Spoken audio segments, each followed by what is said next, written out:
This is Carla Hartley. I'm a managing partner at Hartley Lamas. We're a family law firm in Ventura County, California, and it is May 6, 2020.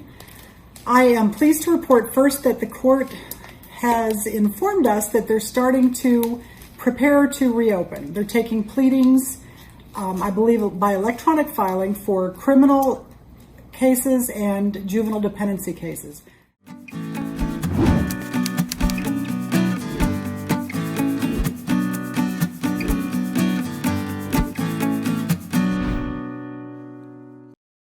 A juvenile dependency case is a case where your child or someone's child has been taken from them by the state or the county.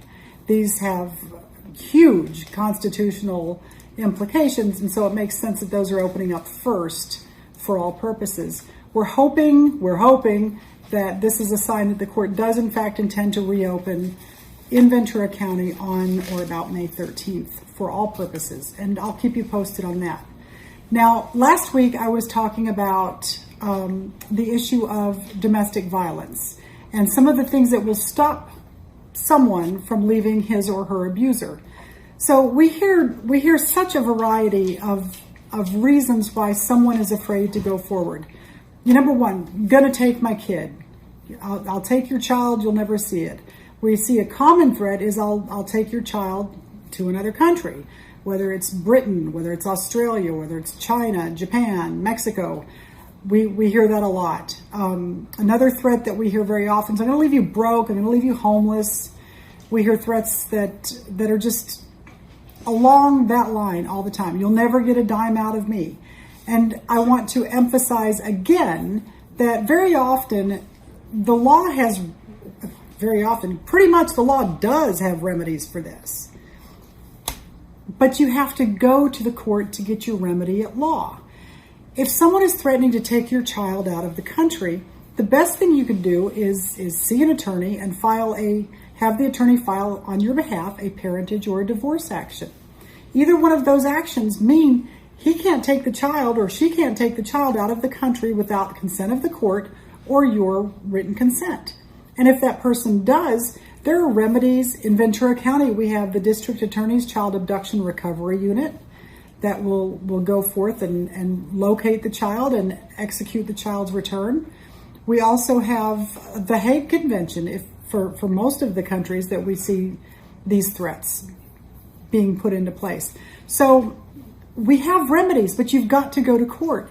And the best remedy is to prevent the other person from being able to take the child in the first place. Very, very seldom will someone actually follow through with this threat once you have opened a court case. Before you've opened a court case, there's nothing to stop them, and you don't have the weight of the law, in many cases, on your side.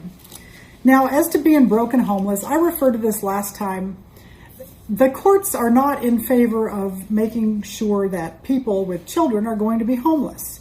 The other party, the other parent, the other spouse has a duty of support, a duty to support the child, and if you've been married, to support you, the abused party. So again, I cannot emphasize enough, you need to go see counsel. These threats that these people are using are designed to control you and prevent you from getting help. Once you have help, very, very seldom do these people follow through on these threats. And if you actually believe you have the person in your life who is going to follow through on his or her threats, then you really need counsel. If you think, we had a case years and years ago where opposing party actually stabbed herself in the stomach and then accused our client of having done that. We were able to prove that did not happen. It was long, it was ugly, but we were able to prove that person was lying, and we were able to prove to a sufficient degree that that person not only was a liar, but was mentally ill to a degree that that person should not have the children at all. So keep this in mind. There's very little that we haven't seen. There's very little that we don't have a remedy for at law. In fact, I would say there's almost nothing we don't have a remedy for at law if we can get into court and if we can prove it. Give us that chance. We can help you. We can help your kids. We can keep you out of an abusive relationship. We can get you out of an abusive relationship. That's what I have for tonight, and I hope to be talking to you again soon. Thank you.